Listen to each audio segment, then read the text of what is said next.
ਸਾਹਿਬ ਜੀ। ਇੱਕ ਓੰਕਾਰ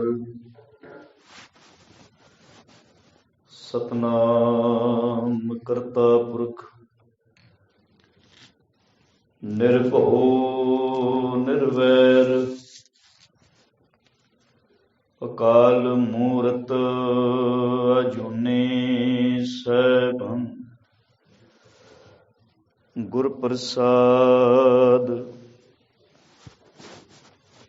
ਸਤਿਗੁਰ ਆਇਓ ਸ਼ਰਨ ਤੁਹਾਰੀ, ਮਿਲੈ ਸੂਖ ਨਾਮ ਹਰਿ ਸ਼ੋਭਾ। ਚਿੰਤਾ ਲਾਹੇ ਹਮਾਰੀ, ਆਵਰ ਨਾ ਸੂਝੈ ਦੂਜੇ ਠਾਹਰ। ਹਾਰ ਭਰਿਓ ਤੋ ਦਵਾਰੀ, ਲੇਖਾ ਛੋੜ ਅਲਿਖੈ ਛੂਟੈ। ਹਮ ਨਿਰਗੁਣ ਲਿਹੋ ਉਬਾਰੀ, ਸਦ ਬਖਸ਼ੰਦ ਸਦਾ ਮਿਹਰਬਾਨਾ। ਸਭਨਾ ਦੇ ਆਧਾਰੀ, ਨਾਨਕ ਦਾਸ ਸੰਤ ਪਾਛੈ ਪਰਿਓ। ਰਾਖ ਲਿਹੋ ਇਹ ਬਾਰੀ, ਨਾਨਕ ਦਾਸ ਸੰਤ ਪਾਛੈ ਪਰਿਓ। ਰਾਖ ਲਿਹੋ ਇਹ ਬਾਰੀ। ਸਤਨਾਮ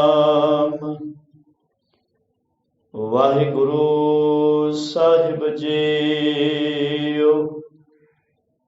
ਸ਼ਲੋਕ ਮਹਿਲਾ ਪਹਿਲਾ। ਫੱਕੜ ਜਾਤੀ ਫੱਕੜ ਨਾਉ, ਸਭਨਾ ਜੀਆਂ ਇਕਾ ਛਾਉ। ਫੱਕੜ ਜਾਤੀ ਫੱਕੜ ਨਾਉ, ਸਭਨਾ ਜੀਆਂ ਇਕਾ ਛਾਉ। ਆਪੋ ਜੇ ਕੋ ਭਲਾ ਕਹਾਏ, ਨਾਨਕ ਤਾਂ ਪਰ ਜਾਪੈ। ਜਾਂ ਪਤ ਲਿਖੈ ਪਾਏ, ਮਹਿਲਾ ਦੂਜਾ। ਜਿਸ ਪਿਆਰੇ ਸਿਉਨੇ, ਤਿਸ ਆਗੇ ਮਰ ਚਲੀਐ। ਤ੍ਰਿਗ ਜੀਵਨ ਸੰਸਾਰ, ਤਾਕੈ ਪਾਛੈ ਜੀਵਨਾ ਪੌੜੀ। ਤੁਧ ਆਪੇ ਧਰਤੀ ਸਾਜੀਐ, ਚੰਦ ਸੂਰਜ ਦੋਏ ਦੀਵੇ। 10 ਚਾਰ ਹੱਟ ਤੁਧ ਸਾਜਿਆ, ਵਾਪਾਰ ਕਰੀਵੇ। ਇਕ ਨਾਨੋ ਹਰ ਲਾਭ ਦੇ, ਜੋ ਗੁਰਮੁਖ ਥੀਵੇ। ਤਿਨ ਜਮ ਕਾਲ ਨਾ ਵਿਆਪਈ, ਜਿਣ ਸਚ ਅੰਮ੍ਰਿਤ ਪੀਵੇ। ਓਏ ਆਪ ਛੁਟੇ ਪਰਵਾਰ ਸਿਉ, ਤਿਨ ਪਿਛੈ ਸਭ ਜਗਤ ਛੁਟੀਵੇ। ਓਏ ਆਪ ਛੁਟੇ ਪਰਵਾਰ ਸਿਉ, ਤਿਨ ਪਿਛੈ ਸਭ ਜਗਤ ਛੁਟੀਵੇ। ਵਾਹਿਗੁਰੂ ਜੀ ਕਾ ਖਾਲਸਾ, ਵਾਹਿਗੁਰੂ ਜੀ ਕੀ ਫਤਿਹ। ਪਰਮ ਸਨਮਾਨਯੋਗ ਧੰਨ ਧੰਨ ਸਤਿਗੁਰੂ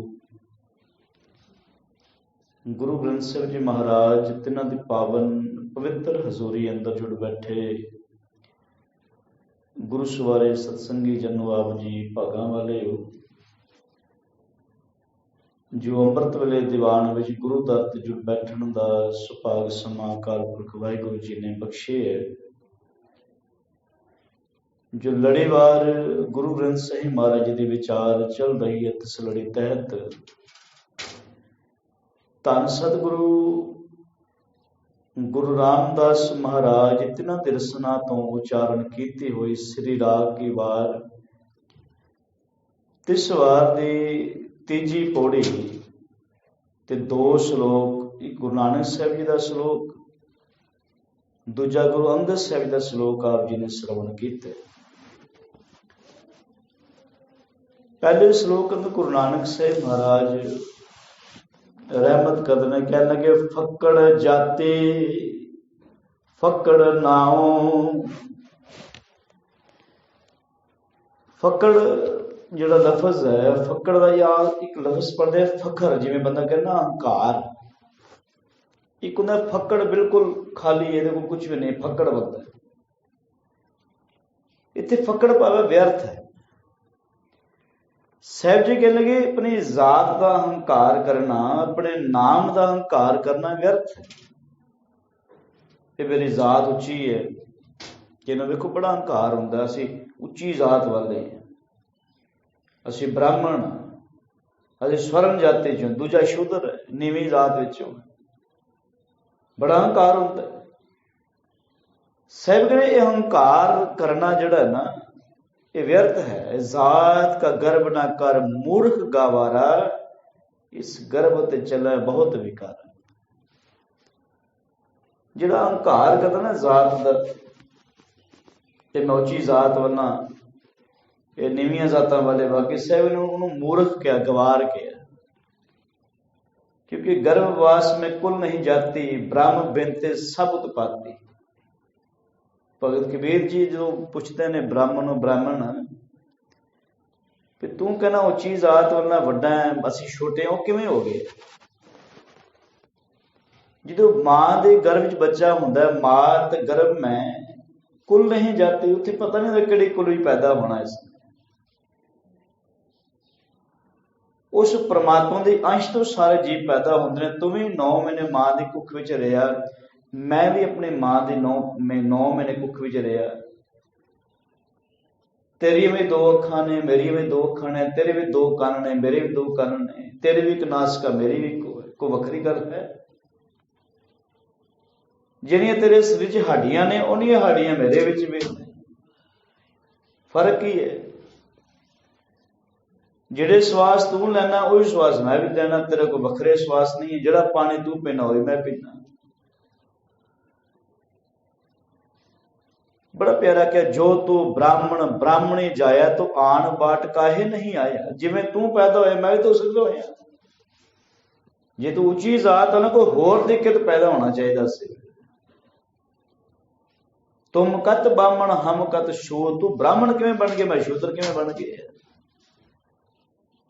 ਹਮ ਕਤ ਲੋਹੂ ਤੁਮ ਕਾ दूध, ਮੇਰੀਆਂ ਰਗਾਂ ਵਿੱਚ ਖੂਨ ਚੱਲਦਾ ਕਿ ਤੇਰੀ ਰਗਾਂ ਵਿੱਚ ਦੁੱਧ ਚੱਲਦਾ? ਉੱਥੇ ਤਾਂ ਖੂਨ ਚੱਲਦਾ। ਜਦੋਂ ਕੋਈ ਬੰਦਾ ਬਹੁਤ ਸੀਰੀਅਸ ਹੋ ਜਾਏ ਨਾ, ਕਿਤੇ ਐਕਸੀਡੈਂਟ ਹੋ ਜਾਏ, ਕੋਈ ਰੋਗ ਲੱਗ ਜਾਏ, ਆਪਰੇਸ਼ਨ ਹੋ ਜਾਏ, ਹੁਣ ਬਲੱਡ ਦੀ ਕਮੀ ਹੋ ਜਾਵੇ ਨਾ, ਤੇ ਫਿਰ ਬਲੱਡ ਚੜਾਉਣ ਲੱਗੇ, ਇਹ ਨਹੀਂ ਕਹਿੰਦਾ ਵੀ ਮੈਨੂੰ ਬ੍ਰਾਹਮਣ ਦੇ ਬਲੱਡ ਚੜਾਇਓ, ਕਿ ਮੈਂ ਬ੍ਰਾਹਮਣ ਉੱਚੀ ਜ਼ਾਤ ਵਾਲਾ, ਜਾਂ ਮੈਂ ਸਿੱਖ ਹਾਂ ਤਾਂ ਸਿਰਫ ਸਿੱਖ ਦਾ ਖੂਨ, ਜਿਹੜਾ ਬਲੱਡ ਬੈਂਕ ਤੋਂ ਖੂਨ ਲਿਆਓਗੇ ਕੋਈ ਸਿੱਖ ਦਾ ਹੀ ਹੋਵੇ, ਉਹ ਚਾਹੀਦਾ। ਹੁਣ ਕਈ ਵਾਰ ਸਾਨੂੰ ਵੀ ਫੋਨ ਆਉਂਦੇ ਨੇ ਵੀ ਦੱਸੋ ਕੋਈ ਖੂਨ ਦੇਣ ਵਾਲਾ ਬੰਦਾ ਹੈ, ਸਾਨੂੰ ਆਹ ਗਰੁੱਪ ਚਾਹੀਦਾ ਖੂਨ ਦਾ। ਕਈ ਵਾਰ ਆਪਣੇ ਭਰਾ ਦਾ ਗਰੁੱਪ ਨਹੀਂ ਮਿਲਦਾ, ਪਤੀ ਦਾ ਗਰੁੱਪ ਨਹੀਂ ਮਿਲਦਾ, ਬੱਚੇ ਦਾ ਨਹੀਂ ਮਿਲਦਾ, ਫਿਰ ਬਾਹਰੋਂ, ਫਿਰ ਇਹ ਨਹੀਂ ਕਹਿੰਦੇ ਵੀ ਨਹੀਂ ਸਾਨੂੰ ਸਿਰਫ ਸਿੱਖ ਦਾ ਹੀ ਚਾਹੀਦਾ, ਕੋਈ ਦੇ ਦੇਵੇ। ਤੇ ਫਿਰ ਭਾਵੇਂ ਕੋਈ ਮੁਸਲਮਾਨ ਹੈ ਕਿ ਖੂਨ ਦੇ ਰਿਹਾ ਨਾ, ਫਿਰ ਇਹ ਨਹੀਂ ਕਹਿੰਦੇ ਨਹੀਂ ਮੁਸਲਮਾਨ ਦਾ ਖੂਨ ਚੜਾਉਣਾ ਮੈਂ, ਕਿਉਂਕਿ ਮੇਰੀ ਜ਼ਾਤ ਵੱਖਰੀ ਹੈ, ਖੂਨ ਤਾਂ ਮਿਲ ਜਾਏਗਾ, ਮੇਰੀ ਤਾਂ ਜ਼ਾਤ ਭ੍ਰਿਸ਼ਟ ਹੋ ਜਾਣੀ, ਉਦੋਂ ਨਹੀਂ ਕਹਿੰਦਾ, ਉਸ ਵੇਲੇ ਨਹੀਂ ਕਰੇਗਾ। ਕਿਉਂਕਿ ਇਸ ਦੇਸ਼ ਵਿੱਚ ਬਹੁਤ ਸਾਰਾ ਸਮਾਂ ਇਹ ਵੰਡ ਰੱਖੀ ਹੋਈ ਸੀ ਕਿ ਸਭ ਤੋਂ ਉੱਚਾ ਬ੍ਰਾਹਮਣ ਹੈ, ਉਸ ਤੋਂ ਬਾਅਦ ਖੱਤਰੀ ਹੈ, ਉਸ ਤੋਂ ਬਾਅਦ ਵੈਸ਼, ਤੇ ਸਭ ਤੋਂ ਥੱਲੇ ਹੈ ਸ਼ੂਦਰ।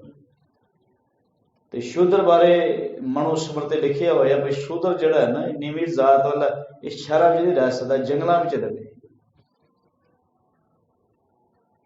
ਇੱਥੋਂ ਤੱਕ ਹੁਕਮ ਸੀ ਵੀ ਪੈਰ ਨੂੰ ਜੁੱਤੀ ਨਹੀਂ ਪਾ ਸਕਦਾ, ਸਿਰ ਤੇ ਪੱਗ ਨਹੀਂ ਬਣ ਸਕਦਾ, ਵਧੀਆ ਕੱਪੜੇ ਨਹੀਂ ਪਹਿਨ ਸਕਦਾ, ਵਧੀਆ ਖੁਰਾਕ ਨਹੀਂ ਖਾ ਸਕਦਾ, ਸੋਹਣਾ ਘਰ ਨਹੀਂ ਬਣਾ ਸਕਦਾ। ਇਸ ਨੂੰ ਇਸ ਲਾਇਕ ਬਣਾ ਕੇ ਰੱਖਣਾ ਤਾਂ ਕਿ 4 ਪੈਸੇ ਨਾ ਇਕੱਠੇ ਕਰ ਲਵੇ।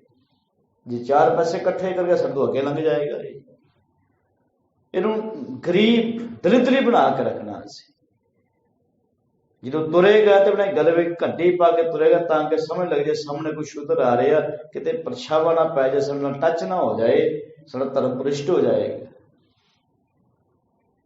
ਐਸੇ ਹੁਕਮ ਜਾਰੀ ਕੀਤੇ ਹੋਏ ਸੀ। ਪਰ ਧੰਨ ਗੁਰੂ ਨਾਨਕ ਸਾਹਿਬ ਮਹਾਰਾਜ ਨੇ ਜਦੋਂ ਸੰਸਾਰ ਤੇ ਆਏ ਨੇ, ਪ੍ਰਚਾਰਕ ਦੌਰੇ ਆਰੰਭ ਕਰਨ, ਸਭ ਤੋਂ ਪਹਿਲਾਂ ਸਾਥੀ ਬਣਾਇਆ ਭਾਈ ਮਰਦਾਣੇ। ਇਹ ਇੱਕ ਵਰਨ ਆਸ਼ਰਮ ਦੇ ਬੜੀ ਵੱਡੀ ਸੱਟ ਸੀ ਵੀ ਇਹ ਗੁਰੂ ਨਾਨਕ ਸਾਹਿਬ ਕਿਉਂਕਿ ਉੱਚੀ ਕੁਲ ਵਿੱਚੋਂ ਨੇ ਤੇ ਸਾਥੀ ਬਣਾਏ ਨੀਵੀਂ ਜ਼ਾਤ ਵਾਲੇ ਮਿੱਤਰ ਬਣਾਇਆ। ਜਦੋਂ ਪਹਿਲੀ ਵਾਰ ਮਿਲਦੇ ਨੇ ਪੁੱਛਦੇ ਨੇ ਤੇਰਾ ਨਾਂ ਕੀ ਹੈ, ਕਹਿਣ ਲੱਗੇ ਦਾਨਾ। ਕਹਿੰਦੇ ਰਬਾਬ ਬੜੇ ਸੋਹਣੇ ਵਜਾਉਣਾ, ਜਿਸ ਰਬਾਬ ਵਿੱਚ ਗੁਰਬਾਣੀ ਪਰੋ ਕੇ ਗਾਵੇਂ ਫਿਰ ਤੇਰਾ ਵੀ ਉਧਾਰ ਹੋ ਜਾਏ ਤੇ ਸੁਣਨ ਵਾਲਿਆਂ ਦੇ ਉਧਾਰ ਹੋ ਜਾਏ। ਜਦੋਂ ਇਹ ਐਲਾਨ ਸੀ ਭਈ ਸ਼ੂਦਰ ਜਿਹੜਾ ਹੈ ਉਹ ਰੱਬ ਦਾ ਨਾਂ ਨਹੀਂ ਜਪ ਸਕਦਾ, ਜੇ ਆਪਣੀ ਜ਼ੁਬਾਨ ਤੋਂ ਰੱਬ ਦਾ ਨਾਂ ਲਵੇ ਤੇ ਜ਼ੁਬਾਨ ਕੱਟ ਦੇ, ਜੇ ਕੰਨਾਂ ਤੋਂ ਰੱਬ ਦਾ ਨਾਮ ਸੁਣੇ ਤੇ ਸਿੱਕਾ ਘੋਲ ਕੇ ਦੇ ਕੰਨੇ ਪਾ ਦਿਓ ਤਾਂ ਕਿ ਇਹਦੀ ਸੁਣਨ ਦੀ ਸ਼ਕਤੀ ਖਤਮ ਹੋ ਜਾਏ। ਜੇ ਹੱਥਾਂ ਨਾਲ ਕਿਤੇ ਧਰਮ ਕਰਮ ਕਰ ਲੈਂਦੇ ਤੇ ਹੱਥ ਵੱਢ ਦਿਓ, ਜੇ ਪੈਰਾਂ ਨੂੰ ਤੁਰ ਕੇ ਧਰਮ ਸਥਾਨ ਤੇ ਚੜੇ ਇਹਦੇ ਪੈਰ ਵੱਢ ਦਿਓ। ਐਸਾ ਐਲਾਨ ਸੀ। ਤੇ ਗੁਰੂ ਨਾਨਕ ਸਾਹਿਬ ਨੇ ਭਾਈ ਮਰਦਾਨੇ ਨੂੰ ਕਿਹਾ, ਮਰਦਾਨਿਆਂ ਅੰਮ੍ਰਿਤ ਵੇਲੇ ਸੰਭਾਲ ਕਰਨੀ ਹੈ, ਪੈ ਰਾਤ ਰਹਿੰਦੇ ਉੱਠ ਕੇ ਬੰਦਗੀ ਕਰਨੀ ਹੈ, ਕੇਸ ਨਹੀਂ ਕਟਾਉਣੇ, ਆਏ ਗਏ ਰਾਹੀ ਦੀ ਸੇਵਾ ਕਰਨੀ ਹੈ। ਤੇ ਜਦੋਂ ਕੋਈ ਪੁੱਛਦਾ ਸੀ ਕੌਣ ਹੈ ਤੇ ਕਦੇ ਨਹੀਂ ਕਿ ਮਰਾਸੀ ਹੈ, ਕਹਿੰਦੇ ਕਿ ਮੇਰਾ ਭਾਈ ਹੈ, ਭਰਾ ਹੈ ਮੇਰਾ। ਸਾਨੂੰ ਸੇਧ ਲੈਣੀ ਚਾਹੀਦੀ ਹੈ ਗੁਰੂ ਸਾਹਿਬ ਦੀ ਬਾਣੀ ਤੋਂ। ਅਸੀਂ ਗੁਰਦੁਆਰੇ ਆਉਣ ਵਾਲੇ ਵੀ ਕਿਵੇਂ ਕਹਿੰਦੇ ਆ, ਇਹ ਨੀਵੀਂ ਜ਼ਾਤ ਵਾਲਾ ਜੀ, ਇਹ ਸ਼ੂਦਰ ਹੈ, ਇਹਦੇ ਨਾਲ ਬਹਿ ਨਹੀਂ ਸਕਦੇ। ਸੈਗਰੇ ਅਹੰਕਾਰ ਨਾ ਕਰ, ਇਸ ਗਰਭਤ ਚਲੇ ਬਹੁਤ ਬੇਕਾਰ। ਜ਼ਾਤ का गर्भ ना करियो कोई ज़ात अहंकार ना कर। फकड़ जाति फकड़ नाउ सबना जिया इका छाओ। सबना दे अंदर इको ही जोत है, सब में जोत जोत है सोए, तिस जै चानन सब में चानन होए। सारे विच कोई, सब गोबिंद है, सब गोबिंद है, गोबिंद में नहीं कोई, की वखरा कोई। ਇਹ ਜ਼ਾਤਾਂ ਰੱਬ ਨੇ ਬਣਾਈਆਂ, ਇਨਸਾਨ ਨੇ ਬਣਾਈਆਂ। ਜਦੋਂ ਇਨਸਾਨ ਸੰਸਾਰ ਜਦੋਂ ਉਹਨੂੰ ਪਤਾ ਨਾ ਮੈਂ ਹਿੰਦੂ ਹਾਂ, ਮੁਸਲਮਾਨ ਹਾਂ, ਫਿਰ ਕਹਿੰਦੇ ਤੂੰ ਹਿੰਦੂ ਹੈ, ਤੂੰ ਮੁਸਲਮਾਨ ਹੈ, ਤੂੰ ਸਿੱਖ ਹੈ, ਤੂੰ ਫਲਾਣਾ ਹੈ, ਤੂੰ ਸ਼ੂਦਰ ਹੈ, ਤੇਰੀ ਫਲਾਣੀ ਜ਼ਾਤ ਹੈ। ਜਦੋਂ ਖੰਡੇ ਵੜ ਦੇ ਪੌਲ ਛਕਾਈ ਜਾਂਦੀ ਹੈ ਨਾ, ਗੁਰੂ ਸਾਹਿਬ ਨੇ ਇਹ ਆਰੰਭਤਾ ਇਸ ਕਰਕੇ ਕੀਤੀ ਵੀ ਜ਼ਾਤਾਂ ਸਾਡੇ ਵਰਨ ਖਤਮ ਹੋ ਜਾਏ, ਤੇ ਤੁਹਾਡੀ ਪਿਛਲੀ ਜ਼ਾਤ ਪਰ ਖਤਮ ਹੋ ਗਈ, ਹੁਣ ਤੁਸੀਂ ਸਿੱਖ ਹੋ। ਪਰ ਅਸੀਂ ਵੇਖਦੇ ਹਾਂ ਕਈ ਵਾਰ ਅੰਮ੍ਰਿਤ ਛਕ ਕੇ ਵੀ ਨਾ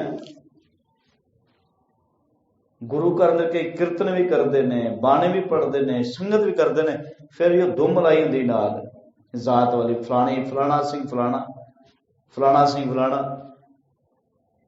ਤੇ ਦਰਵਾਜ਼ੇ ਗੇਟਾਂ ਦੇ ਬਾਹਰ ਬੜੀ ਉਹ ਪੱਥਰ ਦੇ ਸਿਰ ਪੱਥਰ ਕੇ ਪੱਕੀ ਕਰਲਾਈ ਹੁੰਦੀ, ਫਲਾਣਾ ਸਿੰਘ ਈਸ਼ਵਰ, ਫਲਾਣਾ ਸਿੰਘ ਸੋਧਣ, ਫਲਾਣਾ ਸਿੰਘ ਫਲਾਣਾ। ਜਦੋਂ ਅੰਮ੍ਰਿਤ ਛਕ ਲਿਆ ਉਦੋਂ ਜ਼ਾਤਾਂ ਖਤਮ ਹੋ ਗਈਆਂ, ਪਰ ਫਿਰ ਕਹਿੰਦੇ ਅਸੀਂ ਨਹੀਂ ਉੱਥੇ ਹੀ ਆਏ ਹੋਏ ਹਾਂ। ਲੋਕਾਂ ਨੂੰ ਪਤਾ ਲੱਗੇ ਫਲਾਣਾ ਹੈ। ਸਾਹਿਬ ਨੇ ਸਾਰਿਆਂ ਅੰਦਰ ਇੱਕੋ ਜੋਤ ਹੈ, ਕੀ ਵੱਖ-ਵੱਖ ਪਾਇਆ? ਇਹ ਲੜਾਈ ਝਗੜੇ ਤੋਂ ਬਾਹਰ ਆ ਜਾ। ਧੰਨ ਗੁਰੂ ਨਾਨਕ ਸਾਹਿਬ ਨੂੰ ਪੁੱਛਿਆ ਗਿਆ, ਮਹਾਰਾਜ ਤੁਹਾਡੀ ਜ਼ਾਤ ਕੀ ਹੈ? ਸਾਹਿਬ ਕਹਿੰਦੇ ਤੂੰ ਸਾਹਿਬ ਹੋ ਸਾਂਗੀ ਤੇਰਾ ਪ੍ਰਣਵੈ ਨਾਨਕ ਜ਼ਾਤ ਕੈਸੇ। ਪਰ ਦੇਖੋ ਅਸੀਂ ਨਲਾਇਕ ਐਸੇ ਹਾਂ ਜੀ, ਅਸੀਂ ਬੇਦੀ ਗੁਰੂ ਨਾਨਕ ਸਾਹਿਬ ਬੇਦੀ ਕੁਲ ਦੇ ਸੀ, ਬਾਬਾ ਅਮਰਦਾਸ ਜੀ ਭੱਲਾ ਕੁਲ ਚ ਸੀ, ਫਲਾਣਾ ਸੋਢੀ ਸੀ। ਅਸੀਂ ਉਹਨਾਂ ਕਿਉਂਕਿ ਅਸੀਂ ਆਪੇ ਪਏ ਆ ਨਾ, ਤੇ ਗੁਰੂ ਨੂੰ ਵੀ ਉਸ ਪਾਸੇ ਲੈ ਚੱਲੇ ਹਾਂ। ਸਾਹਿਬ ਜੀ ਕਹਿੰਦੇ ਕਿ ਸਭਨਾ ਜੀਆਂ ਇੱਕਾ ਛਾਓ, ਸਾਰੇ ਅੰਦਰ ਇੱਕੋ ਜੋਤ ਹੈ।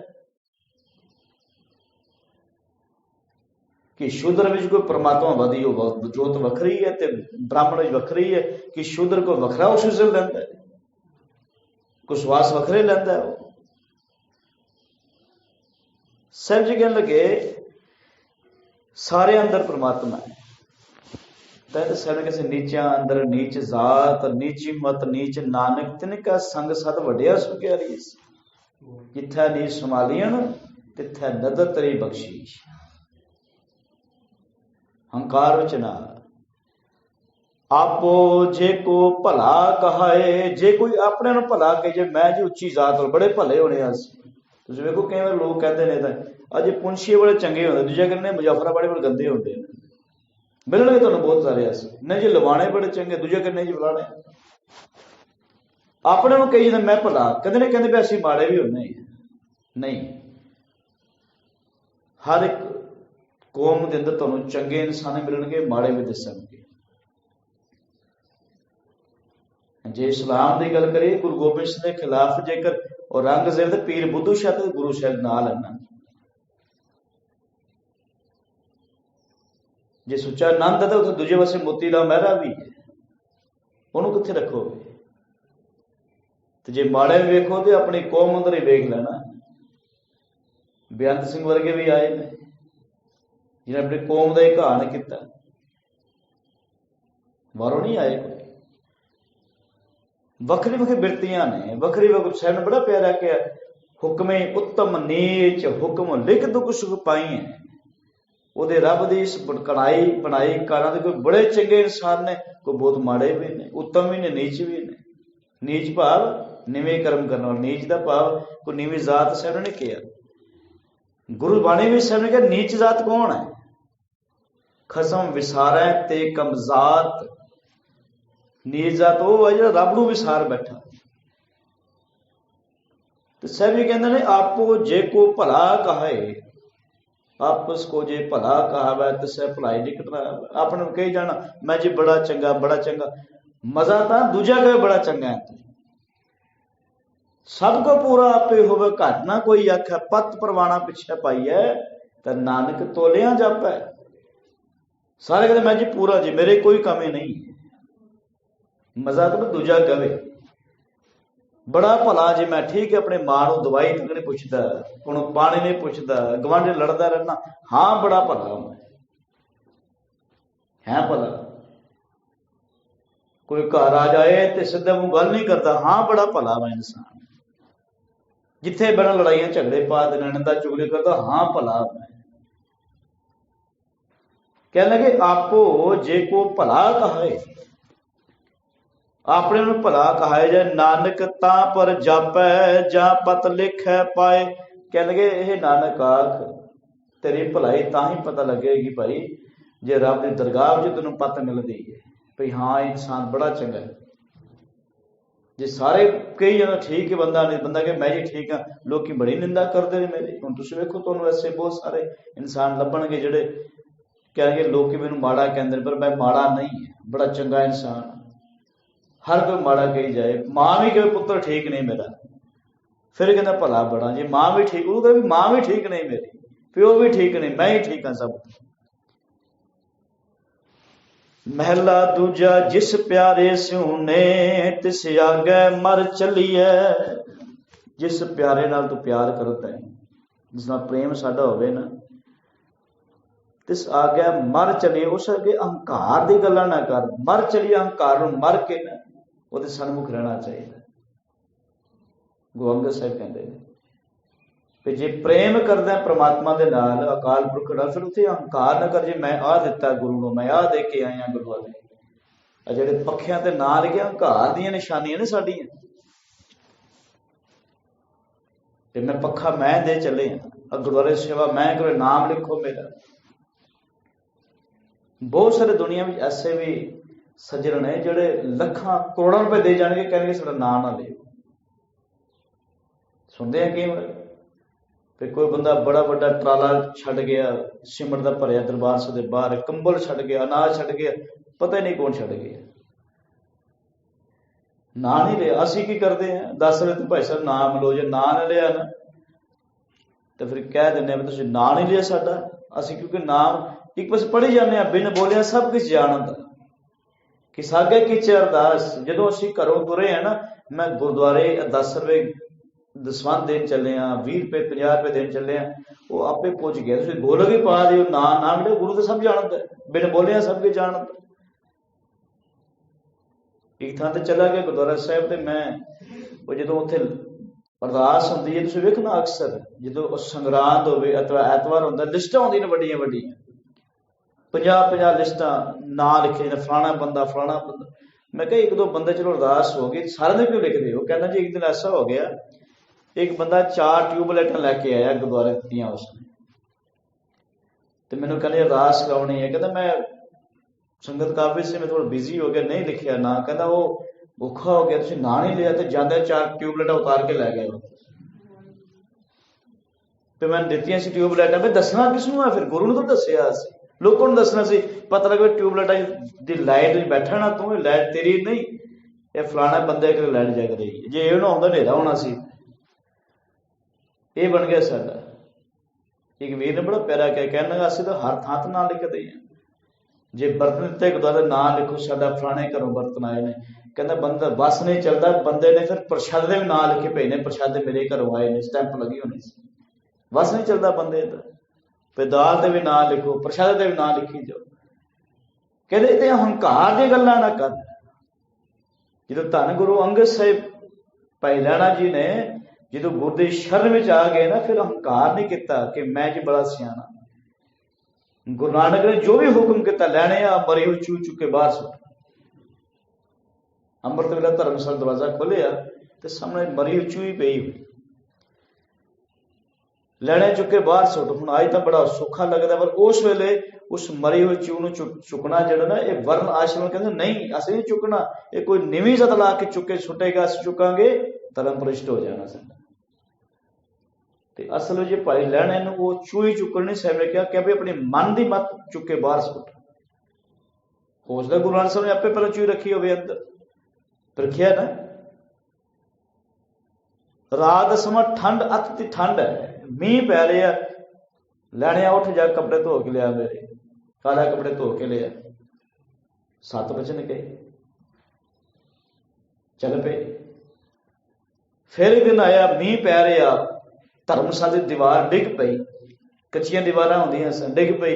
उठाया, पहला पुत्रा नूं उठाया, बेटा जाओ, मुकर गए सारे, सवेरे मिस्त्री लियावांगे, कोई लेबर लियावांगे ना, वो करेगा। भाई लैने जा दीवार चाड़ दे। हुण लैने कोई गरीब नहीं है, बड़ी बड़ी दुकानदारी करते हैं, ते कहने मारे कोई गल नहीं, कल पक्की सीमेंट दीवार चढ़ा देंगे, मैं कोई गल नहीं, लेबर लियावांगे, बढ़िया धर्मशाला बना देंगे। उस वेले गए ने, गारा घोली जब मीह पै रहा, ते गारा बना के दीवार एक बार चढ़ाई डिग पई, दूजी बार तीजी बार चढ़ा के साह लिया। ते जो अखीर प्रीख्या लेंदे ने धन गुरु नानक साहिब, ते इतिहास का लिखते हैं कि साहिब ने सांसियां का रूप धारण कर, लक दो रस्सा बन लिया, 2 कुत्ते फड़े नाल, एक थैला नाल उहदे कोई पैसे पा लए, हाथी छोटा फड़ लिया, ते जंगल वाले पासे तुरे जाते। जिहड़ा कोई नेड़े आउंदा साहिब सोटा मारदे ने, उस सोटा मारदे। कोई नेड़े आउंदा कुत्ते छड्डदे उहदे उपर। कई कहंदे बाबा कमला हो गया। आए तो सही गुरुद्वारे में, गुरु के कोल भाई कोई अरदास करे, गुरु को थोड़ा भला करता, गुरु तो आपे बिगड़िया हो। कुछ पैसे कुट कट के थैले सड़ते लोग ने, यही गुरु का प्रसाद लैके तुर पे घर, सारे चले गए। भाई लैना सोटे भी खाई जाता, झिड़का भी खाई जाता। तेन साहिब पे लैने सारे चले गए, तू क्यों नहीं जा रहा? कहना मारे सारे के कोई टिकाने होने ने, मेरा टिकाना ही कोई होर नहीं, मेरा टिकाना तुसी हो। किसी कोई मंझ निमाणी एक तू, इसलिए जिस प्यारे स्यों नहीं तिस आगे मर चली है। अपने अहंकार नूं मैं छड्ड दे, भी मैं हुण गुरु नूं धारण कीता है, ते गुरु की मत अनुसार बोला। हुण भावें दुख आवे सुख आवे, कोई भला कहो भावें बुरा कहो, हम तन दियो है ढार। लोग मैनूं चंगा कहन माड़ा कहन, लैना पागल हो गया, लैना मूर्ख, गुरु पिछे तुरया फिरदा है। पर वेखो भाई लैना जिहड़े ने, उन्होंने अपना निशावर कर लिया गुरु नूं। ते साहिब जी कहने लगे, त्रिग जीवन संसार ताकै पाछै जीवना। अपने प्यारे के बिना किते होर भटकने रहना, कहने लानत वाला जीवन है। ਵੀ ਮੱਥਾ ਗੁਰੂ ਨੂੰ ਟੇਕਦਾ ਹੋਵੇਂ ਤੇ ਅਰਦਾਸਾਂ ਕਿਤੇ ਹੋਰ ਕਰਾਉਂਦਾ ਹੋਵੇਂ। ਕਈ ਜਾਵੇ ਸਭ ਸਿੱਖਣ ਕੋ ਹੁਕਮ ਹੈ ਗੁਰੂ ਮਾਨਿਓ ਗ੍ਰੰਥ, ਤੇ ਹੱਥਾਂ ਮੁੰਦਰੀਆਂ ਪਈਆਂ ਕਿ ਬਾਬੇ ਦੀਆਂ, ਡੋਲੇ ਤੇ ਧਾਗਾ ਬਣਿਆ ਕਿਸੇ ਹੋਰ ਦਾ। ਕਈ ਬੀਬੀਆਂ ਨੇ ਪੈਰਾਂ ਦੇ ਗਿੱਟੇ ਤੇ ਧਾਗਾ ਬਣਿਆ ਹੁੰਦਾ। ਪੁੱਛੋ ਕੀ ਹੈ? ਜਲ ਪੀਰ। ਉਹ ਕੀ ਹੁੰਦਾ? ਪਤਾ ਹੀ ਕੋਈ ਨਹੀਂ। ਦੇਖਿਆ ਕਦੇ ਜਲ ਪੀਰ ਕੀ ਹੁੰਦਾ? ਬੇਨਤੀ ਕਰਦੇ ਸਿਆਣਾ ਕੌਣ ਹੈ? ਅਸੀਂ ਕਹਿੰਦੇ ਬੜਾ ਸਿਆਣਾ ਦਿੱਤਾ। ਸਿਆਣਾ ਜਿਹੜਾ ਸਾਨੂੰ ਬੁੱਧੂ ਬਣਾ ਕੇ ਹੈ। ਪੜ੍ਹਾਈਆਂ ਅਸੀਂ ਬੜੀਆਂ ਕੀਤੀਆਂ ਹੋਈਆਂ, ਡਿਗਰੀਆਂ ਸਾਡੇ ਕੋਲ ਬਹੁਤ ਨੇ, ਪਰ ਜਦੋਂ ਧਰਮ ਦੀ ਗੱਲ ਆਉਂਦੀ ਹੈ ਉਦੋਂ ਅਸੀਂ ਅੰਨੇ ਹੋ ਜਾਂਦੇ ਹਾਂ, ਅਗਿਆਨੀ ਹੋ ਜਾਂਦੇ ਹਾਂ। ਪਰ ਇਹ ਧਰਮ ਪੜ੍ਹਾਈ ਕਿਤੇ ਚਲੀ ਜਾਂਦੀ ਸਾਡੀ। ਉਦੋਂ ਕੁੰਡਲੀਆਂ ਪੁੱਛਦੀਆਂ, ਫਲਾਣਾ ਗ੍ਰਹਿ ਹਾਵੀ ਹੈ ਤੁਹਾਡੇ ਤੇ, ਫਲਾਣਾ ਤੁਹਾਡੇ ਤੇ ਹੈਵੀ ਹੈ, ਆਹ ਦਿਨ ਠੀਕ ਹੈ, ਆਹ ਦਿਨ ਮਾੜਾ। ਉਦੋਂ ਬਾਅਦ ਡਿਗਰੀਆਂ ਕਿੱਥੇ ਛੱਡ ਦਿੰਦੇ ਹਾਂ ਅਸੀਂ। ਸਹਿਬ ਲਾਣਤ ਹੈ ਤ੍ਰਿਗ ਜੀਵਨ ਸੰਸਾਰ, ਤਾਕੈ ਪਾਛੈ ਜੀਵਨ ਉਹਦੇ ਬਿਨਾਂ ਬੇਮੁਖ ਹੋ ਕੇ ਜੀਵਨਾ। ਜਿਹੜਾ ਜੀਵਨ ਹੈ ਨਾ ਉਹ ਫਿਰ ਲਾਣਤ ਵਾਲਾ ਹੈ। ਪੌੜੀ ਤੁਧ ਆਪੇ ਧਰਤੀ ਸਾਜੀਐ, ਚੰਦ ਸੂਰਜ ਦੋਏ ਦੀਵੇ। ਹੇ ਅਕਾਲ ਪੁਰਖ ਵਾਹਿਗੁਰੂ ਜੀ, ਇਹ ਸਾਰੇ ਧਰਤੀ ਤੁਸੀਂ ਬਣਾਈ ਹੈ, ਕੋਈ ਵੱਖਰਾ ਨਹੀਂ, ਕੋਈ ਦੇਵਤਾ ਬਣਾਉਣ ਵਾਲਾ। ਇਹ ਅਕਾਲ ਪੁਰਖ ਸਾਰੇ ਧਰਤੀ ਬਣਾਏ, ਤੇ ਚੰਦ ਸੂਰਜ ਜਿਹੜੇ ਨੇ ਦੋ ਦੀਵੇ ਰੱਖੇ ਹੋਏ ਨੇ। ਇੱਕ ਰਾਤ ਨੂੰ ਰੋਸ਼ਨੀ ਦੇ ਰਹੇ, ਇੱਕ ਦੁਪਹਿਰ ਨੂੰ ਰੋਸ਼ਨੀ ਦੇ ਰਹੇ ਆ। ਕੋਈ ਦੇਵਤੇ ਨਹੀਂ। ਅਸੀਂ ਕਈ ਵਾਰ ਸੂਰਜ ਦੀ ਪੂਜਾ ਸ਼ੁਰੂ ਕਰ ਦਿੰਦੇ ਹਾਂ। ਕਰਵਾ ਚੌਥ ਚੰਦਰਮਾ ਦੀ ਪੂਜਾ ਸ਼ੁਰੂ ਹੋ ਗਈ, ਪੂਰਨਮਾਸੀ ਆਈ, ਮੱਸਿਆ। ਇਹ ਦੀਵੇ ਨੇ ਸਾਡੇ ਭਲੇ ਵਾਸਤੇ ਸਾਹਿਬ ਨੇ ਬਣਾਏ ਹੋਏ ਨੇ, ਰੋਸ਼ਨੀ ਵਾਸਤੇ। ਅੱਜ ਤਾਂ ਸਾਡੇ ਕੋਲ ਹੋਰ ਸਿਸਟਮ ਨੇ ਨਾ। ਪਹਿਲਾਂ ਲੋਕ ਕਿਸੇ ਦੇ ਸਿਰ ਤੇ ਜਦੋਂ ਦੁਪਹਿਰ ਨੂੰ ਲਾਈਟ ਹੋਣੇ ਤੇ ਕੰਮ ਕਰਨਾ, ਰਾਤ ਨੂੰ ਚੰਦ ਦੀ ਰੋਸ਼ਨੀ ਕੰਮ ਕਰਦੇ ਸਨ। ਅੱਜ ਤਾਂ ਸਟਰੀਟ ਲਾਈਟਾਂ ਲੱਗੀਆਂ ਹੋਈਆਂ ਨੇ, ਗਲੀ ਤੁਰਨਾ ਹੋਵੇ ਤਾਂ ਲਾਈਟਾਂ, ਉਸ ਵੇਲੇ ਲਾਈਟਾਂ ਹੁੰਦੀਆਂ ਸੀ। ਰੋਸ਼ਨੀ ਚੰਦ ਦੀ ਰੋਸ਼ਨੀ ਵਿੱਚ। ਇਹ ਰੱਬ ਨੇ ਸਾਡੇ ਭਲੇ ਲਈ ਜਿਵੇਂ ਹਵਾ ਪਾਣੀ ਬੁਰਸ਼ ਬਣਾਈ, ਇਹ ਵੀ ਚੀਜ਼ਾਂ ਬਣਾਈਆਂ ਨੇ। 10 4 ਹੱਟ ਤੁਧ ਸਾਜਿਆ, ਵਪਾਰ ਕਰੀਵੇ। ਤੇ ਵਪਾਰ ਕਰਨ ਲਈ 10 ਹੱਟ, 10 4, 10 ਤੇ 4 14, 10 + 4 ਹੱਟ। ਇਹ ਲੋਕ ਬਣਾਏ ਨੇ, 14 ਲੋਕ। ਅਲੱਗ ਅਲੱਗ ਖੰਡ ਬਣਾਏ ਨੇ, ਅਲੱਗ ਅਲੱਗ ਸਟੇਟਾਂ ਬਣਾਈਆਂ ਨੇ। ਕਾਹਦੇ ਵਾਸਤੇ? ਵਪਾਰ ਕਰਨ ਵਾਸਤੇ। ਕਿਹਨੇ ਸਾਜੇ? ਇਹ ਸਭ ਪ੍ਰਮਾਤਮਾ ਬਣਾਉਣ ਵਾਲਾ। ਇੱਕ ਨਾਨੋ ਹਰ ਲਾਭ ਦੇ, ਜੋ ਗੁਰਮੁਖ ਥੀਵੇ। ਜਿਹੜੇ ਇਸ ਸੰਸਾਰ ਵਿੱਚ ਗੁਰਮੁਖ ਬਣ ਕੇ ਇੱਥੇ ਵਣਜ ਕਰਦੇ ਹਨ, ਵਪਾਰ ਕਰਦੇ ਹਨ, ਕਹਿੰਦੇ ਉਹਨਾਂ ਨੂੰ ਤਾਂ ਲਾਭ ਮਿਲਦਾ ਹੈ, ਉਹਨਾਂ ਨੂੰ ਲਾਹਾ ਮਿਲਦਾ ਹੈ। ਤਿੰਨ ਜਮ ਕਾਲ ਨਾ ਵਿਆਪੀ, ਜਿਨ ਸੱਚ ਅੰਮ੍ਰਿਤ ਪੀਵੇ। ਜਿਨ੍ਹਾਂ ਨੇ ਸੱਚ ਨਾਲ ਜੁੜ ਗਏ, ਜਿਹੜੇ ਪ੍ਰਮਾਤਮਾ ਦੇ ਨਾਮ ਅੰਮ੍ਰਿਤ ਨੂੰ ਪੀਂਦੇ ਹਨ, ਉਹਨੂੰ ਜਮ ਜਿਹੜੇ ਨੇ ਉਹ ਪ੍ਰਭਾਵ ਨਹੀਂ ਪਾ ਸਕਦੇ। ਭਾਵ ਉਹਨਾਂ ਤੇ ਮੋਹ ਦਾ ਡਰ ਨਹੀਂ ਰਹਿੰਦਾ। ਮੇਰੇ ਰਾਮ ਰਾਏ ਤੂੰ ਸੰਤਾਂ ਕਾ ਸੰਤ ਤੇਰੇ, तेरे सेवक को भोग च नाही, जब नहीं आवे। जिसके सिर ऊपर तू स्वामी सो दुख कैसा पावे, बोल ना जाने माया मद माता, मरना चित ना आवे। मोह तो सहम नहीं हुंदा होना कि ਆਪਾਂ ਸੰਸਾਰ ਤੋਂ ਚਲੇ ਜਾਣਾ, ਇਹ ਸਭ ਕਾਰੋਬਾਰ ਛੱਡ ਕੇ ਚਲੇ ਜਾਵਾਂਗੇ। ਇਹ ਮੋਹ ਤਾਂ ਸਹਿਮ ਨਹੀਂ ਹੁੰਦਾ। ਮੌਤ ਉਹਨਾਂ ਤੋਂ ਵੀ ਆਉਂਦੀ, ਮਰਦੇ ਉਹ ਵੀ ਨੇ, ਸੰਸਾਰ ਤੋਂ ਜਾਂਦੇ ਉਹ ਵੀ ਨੇ, ਪਰ ਹਮੇਸ਼ਾ ਜਿਹਨੇ ਤਿਲ ਤਿਲ ਮਰਦੇ ਨਹੀਂ ਰਹਿੰਦੇ ਪਏ, ਅੱਜ ਨਾ ਮਰ ਜਾਈਏ, ਅੱਜ ਨਾ ਮਰ ਜਾਈਏ। ਜਿਹੜੇ ਅੰਮ੍ਰਿਤਮय ਜੀਵਨ ਜੀਵਨਦੇ ਆ, ਓਏ ਆਪ ਛੁੱਟੇ ਪਰਿਵਾਰ ਸਿਓ, ਤਿਨ ਪਿੱਛੇ ਸਭ ਜਗਤ ਛੁੱਟੀ ਵੇ। ਉਹ ਅੰਮ੍ਰਿਤਮय ਪੀਣ ਕਰਕੇ ਉਸ ਸੰਸਾਰ ਦੇ ਵਿਸ਼ਿਆਂ ਵਿਕਾਰਾਂ ਵੱਲੋਂ ਆਪ ਤਾਂ ਬਚ ਜਾਂਦੇ ਹਨ। ਉੱਥੇ ਉਹਨਾਂ ਪਰਿਵਾਰ ਜਿਹੜਾ ਉਹਨਾਂ ਦੇ ਪਾਏ ਪੂਰਨੇ ਤੁਰਤ ਹੈ।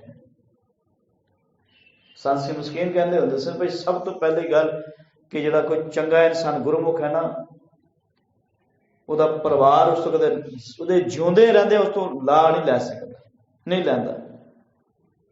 ਜਿਸ ਪਿੰਡ ਵੀ ਰਹਿੰਦਾ, ਪਿੰਡ ਵਾਲੇ ਲਾਹਾ ਨਹੀਂ ਲੈਂਦੇ, ਹੋਰ ਲੋਕ ਲਈ ਜਾਣਗੇ ਲਾਹਾ, ਆਸੇ ਪਾਸੇ ਦੇ ਮੁਹੱਲੇ ਦੇ ਲੋਕ ਉਸ ਤੋਂ ਲਾਹਾ ਲੈਣਗੇ, ਉਹ ਨਹੀਂ ਲੈਣਗੇ। ਭਾਈ ਜਦੋਂ ਚਲਾ ਜਾਂਦਾ ਫਿਰ ਉਹਨੂੰ ਕਦਰ ਆਉਂਦੀ ਹੈ ਉਸ। ਧੰਨ ਗੁਰੂ ਨਾਨਕ ਸਾਹਿਬ ਦੁਨੀਆ ਅੰਦਰ 3 ਕਰੋੜ ਸਿੱਖ ਬਣਾਏ, ਪਰ ਆਪਣੇ ਪੁੱਤਰ ਜਿਹੜੇ ਨੇ ਗੁਰੂ ਸਾਹਿਬ ਦੇ ਮਾਤਮ ਸਾਰੇ ਤੁਰੇ। ਸ੍ਰੀ ਚੰਦ ਲਖਮੀ ਚੰਦ, ਗੁਰੂ ਅੰਗਦ ਸਾਹਿਬ ਮਹਾਰਾਜ ਨੇ ਗੁਰਸਿੱਖੀ ਜੀਵਨ ਧਾਰਨ ਕੀਤਾ, ਗੁਰਬਾਣੀ ਰਚੀ, ਨਵਾਂ ਨਗਰ ਵਸਾਇਆ, ਪ੍ਰਚਾਰ ਧਰਮ ਦਾ ਕੀਤਾ, ਪਰ ਆਪਣੇ ਦਤ ਦਾਸੂ ਸਿੱਖੀ ਚ ਨਹੀਂ ਆ ਸਕੇ, ਨਹੀਂ ਲਾਹਾ ਲੈ ਸਕੇ। ਬਾਬਾ ਅਮਰ ਜੀ, ਮੋਹਨ ਜੀ, ਮੋਰੀ ਜੀ ਨਹੀਂ ਲਾਹਾ ਲੈ ਸਕੇ। ਤੇ ਗੁਰੂ ਰਾਮਦਾਸ ਮਹਾਰਾਜ ਜੀ ਦੇ ਗੁਰੂ ਅਰਜਨ ਸਾਹਿਬ ਨੂੰ ਛੱਡ ਕੇ ਪ੍ਰਤੀ ਚੰਦ ਤੇ ਮਹਾਦੇਵ ਲਾਹਾ ਨਹੀਂ ਲੈ ਸਕੇ। ਸਾਹਿਬ ਜੀ ਕਹਿੰਦੇ ਪਰ ਜਿਹੜੇ ਗੁਰਮੁਖ ਨੇ ਉਹ ਆਪ ਵਿਕਾਰਾਂ ਤੋਂ, ਵਾਸ਼ਨਾਵਾਂ ਤੋਂ, ਬੁਰਾਈਆਂ ਤੋਂ, ਮਾੜੇ ਕਰਮਾਂ ਤੋਂ ਛੁੱਟ ਜਾਂਦੇ ਹਨ ਤੇ ਜਿਹੜੇ ਉਹਨਾਂ ਦੇ ਪਾਏ ਪੂਰਿਆਂ ਅਨੁਸਾਰ ਤੁਰਦੇ ਹਨ। ਸਭ ਜਗਤ ਛੁਟੇ ਵੇ ਉਹ ਵੀ ਇਹਨਾਂ ਸੰਸਾਰ ਦੇ ਵਿਸ਼ਿਆਂ ਵਿਕਾਰਾਂ ਤੋਂ ਉਪਰਾਮ ਹੋ ਜਾਂਦੇ ਹਨ। ਜਿਨੇ ਨਾਮ ਧਿਆਇਆ ਗਏ ਮਸ਼ਕਤ ਘਾਲ, ਨਾਨਕ ਤੇ ਮੁਖ ਉਜਲੇ ਕੀਤੀ ਛੁੱਟੀ ਨਾਲ। ਉਹ ਆਪ ਤਾਂ ਸੰਸਾਰ ਤੋਂ ਉਪਰਾਮ ਰਹਿੰਦੇ ਹੋਇਆਂ ਵਿਸ਼ਿਆਂ ਵਿਕਾਰਾਂ ਤੋਂ ਨਿਜਾਤ ਪ੍ਰਾਪਤ ਕਰ ਲੈਂਦੇ ਹਨ, ਪਰ ਜਿਹੜੇ ਉਹਨਾਂ ਨੂੰ ਅਨੁਸਾਰ ਤੁਰਦੇ ਹਨ ਉਹ ਵੀ ਫਿਰ ਆਪਣਾ ਜੀਵਨ ਸਫਲ ਕਰ ਜਾਂਦੇ ਹਨ। ਸਾਹਿਬ ਕਿਰਪਾ ਕਰਨ ਅਸੀਂ ਗੁਰੂ ਦੀ ਬਾਣੀ ਅਨੁਸਾਰ ਇਹ ਪੂਰਨੇ ਨੇ ਜੋ ਗੁਰੂ ਸਾਹਿਬ ਸਾਡੇ ਲਈ ਪਾ ਕੇ ਗਏ ਨੇ। ਸਾਡਾ ਇਤਿਹਾਸ ਜਿਹੜਾ ਆਪਣੇ ਯੋਧਿਆਂ ਦਾ ਇਤਿਹਾਸ, ਗੁਰਸਿੱਖਾਂ ਦਾ ਇਤਿਹਾਸ, ਗੁਰੂ ਸਾਹਿਬ ਦਾ ਇਤਿਹਾਸ, ਇਹ ਸਾਨੂੰ ਪੂਰਨੇ ਪਾ ਕੇ ਗਏ ਨੇ ਭਈ ਸੰਸਾਰ ਵਿੱਚ ਜੀਵਨ ਕਿਵੇਂ ਜੀਵਨ। ਜਿਹੜੇ ਇਸ ਨੂੰ ਤੁਰਨਗੇ ਉਹਨਾਂ ਦਾ ਜੀਵਨ ਵੀ ਉਹਨਾਂ ਗੁਰਮੁਖਾਂ ਵਰਗਾ ਹੋ ਜਾਂਦਾ ਹੈ, ਪਰ ਜਿਹੜੇ ਨਹੀਂ ਤੁਰਦੇ ਤੇ ਫਿਰ ਉਹ ਸੰਸਾਰ ਵਿੱਚ ਜਿਹਨੂੰ ਸਮਝ ਕੇ ਹਮ ਦੇਖਾ ਤਹਿ ਡੁੱਬ ਜਾਂਦੇ, ਉਹ ਸੰਸਾਰ ਦੇ ਵਿਸ਼ਿਆਂ ਵਿਕਾਰਾਂ ਵਿੱਚ ਡੁੱਬ ਜਾਂਦੇ ਹਨ। ਗੁਰੂ ਕਿਰਪਾ ਕਰਨ ਗੁਰੂ ਦੇ ਵਿਚਾਰ ਅਨੁਸਾਰ ਤੁਰੀਏ ਤਾਂ ਕਿ ਜੀਵਨ ਸਫਲ ਹੋ ਜਾਏ। ਵਾਹਿਗੁਰੂ ਜੀ ਕਾ ਖਾਲਸਾ, ਵਾਹਿਗੁਰੂ ਜੀ ਕੀ ਫਤਿਹ।